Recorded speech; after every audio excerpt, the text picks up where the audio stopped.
Hey there everybody, this is Ed Hume, and today I wanted to share with you this great old tenor banjo that came to my shop from some friends who found it and inherited it, I guess, from somebody in their family, and it had been sitting for a really long time, decades, a long time.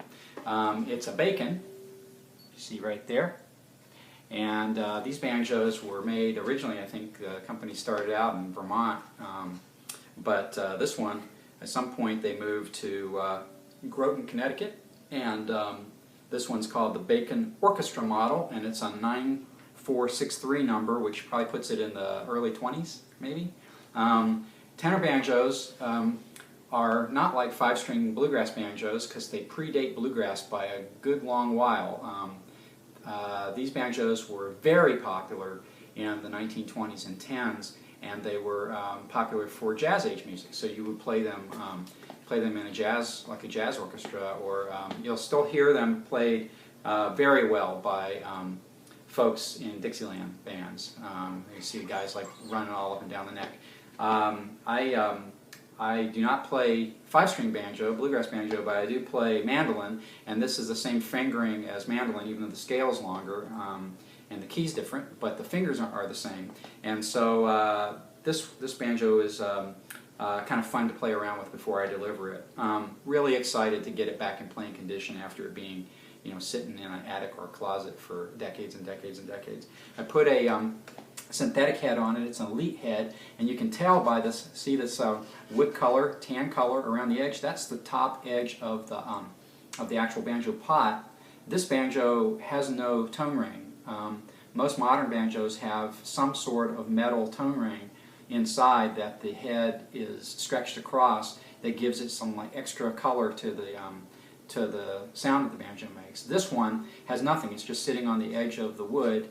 And I couldn't find any reference to this model, but there's no groove milled into this, so I know that it didn't have a brass ring. I have a Wyman & Sons from the teens, probably the late teens, that has a circular ring, tone ring, brass, that sits in a groove that was milled into the top edge of the pot. And so I can tell from this one that because there's no groove, that wasn't designed. It wasn't designed for that. This is really designed just to be resting on the edge of the wooden head, wooden pot right there.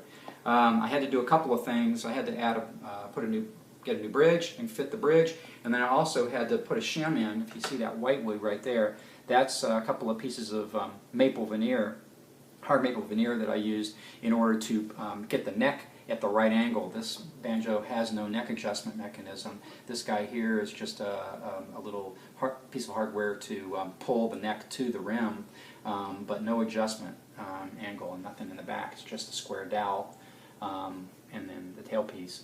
Original hardware everywhere except for about 5 of the hooks I replaced because they were bent, and a couple of nuts. But everything else is original, including the original friction tuners there you see on the back. And these are like ukulele tuners. They don't have any gears in them, and so it's pretty difficult to get it in tune. But also, Irish players prefer these. Typically, you'll see Irish player not with an open back like this, kind of old-timey. They'll typically have some kind of a resonator on the back to give them a little more volume. But this has a lot of volume. This will be fine for playing just in a small group, and I wouldn't. I play my tenor with an acoustic group that I play with. We play a lot of old-timey stuff and some bluegrass, but again, this is not a bluegrass banjo. This is not the kind that you pick with a bunch of finger picks. You play this with a flat pick, like a guitar pick. But you can still play, some things that sound kind of bluegrassy.